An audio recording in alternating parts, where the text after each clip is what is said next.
Bienvenidos. Hoy vamos a echarle un vistazo a un periodo que no solo cambió la historia de la península ibérica, sino que literalmente la partió en dos. Nos metemos de lleno en el siglo VIII, una época de destrucción total y a la vez de reconstrucción desde cero. Si hubiera que elegir un solo siglo que lo removiera absolutamente todo, sin duda sería este. Y es que la palabra clave aquí no es transformación, es algo mucho más bestia. Un mundo entero se vino abajo para que otro completamente nuevo pudiera nacer. Muy bien, pues vamos a por la primera pieza de este dominó, el reino visigodo. A ver, se suele pensar en una gran invasión, en una conquista épica, pero la realidad es que el reino no cayó por un ataque exterior potentísimo. La verdad es que se derrumbó desde dentro. Estaba podrido. Para que nos hagamos una idea del panorama, los cimientos del reino estaban llenos de grietas. No había una línea de sucesión clara, o sea, los reyes se elegían entre nobles rivales que se pasaban el día conspirando. El resultado, golpes de estado constantes y un poder central que no pintaba casi nada. La gota que colmó el vaso fue la muerte del rey Witiza, que directamente desató una guerra civil.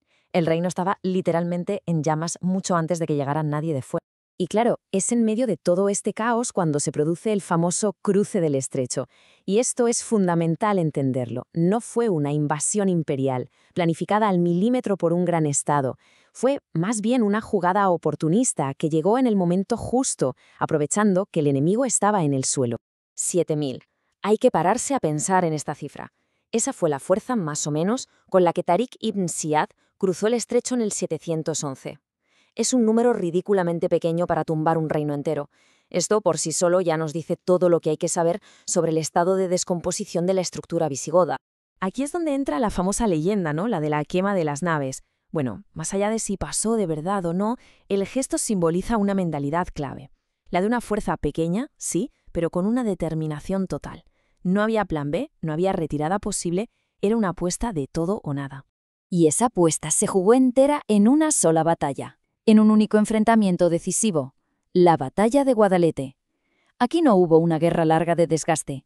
El destino de toda la península se selló en un solo día y en un solo lugar. Y en esa batalla todo se desmoronó como un castillo de naipes. Primero, la traición. Una parte del ejército visigodo que apoyaba a los rivales del rey Rodrigo lo abandona en plena lucha. Segundo, la derrota y la muerte del propio rey. Y tercero, y esto es lo más importante, el colapso total.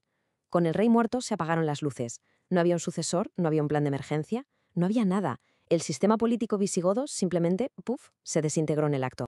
Y entonces, de esas cenizas, a una velocidad de vértigo, nace un mundo completamente nuevo. Es el momento del nacimiento de lo que la historia conocerá como Al-Ándalus. Es que la rapidez es alucinante. La propia capital Toledo cae ese mismo año sin apenas oponer resistencia. Poco después caen ciudades clave como Zaragoza. Para el 718, o sea, en menos de una década, casi toda la península estaba bajo un nuevo poder. El mapa se había borrado y vuelto a dibujar por completo. Entonces la pregunta es obvia. ¿Cómo fue posible algo tan rápido? Pues la respuesta no está solo en la fuerza militar, para nada. Fue una mezcla de pactos con nobles locales que prefirieron rendirse a cambio de mantener sus tierras, acuerdos con ciudades y sobre todo el hecho de que estaban llenando un vacío de poder inmenso que los propios visigodos habían dejado. Este cuadro resume el antes y el después, que fue brutal. Se pasó de un código de leyes germánico a la ley islámica. La religión dominante pasó a ser el Islam, aunque, eso sí, las comunidades cristiana y judía siguieron existiendo. Y la vieja estructura de nobleza feudal fue barrida y reemplazada por una sociedad mucho más diversa, con una élite dirigente totalmente nueva. Pero ojo, porque la historia del siglo VIII no es solo una de finales. Mientras todo esto pasaba a toda velocidad, en las montañas del norte, de forma muy discreta, empezaba a escribirse un relato completamente diferente. Allí, en Asturias, un pequeño grupo de resistencia visigoda sobrevive. Hay que entenderlo bien, en ese momento no son nada, ni de lejos un reino. Es un acto de pura supervivencia.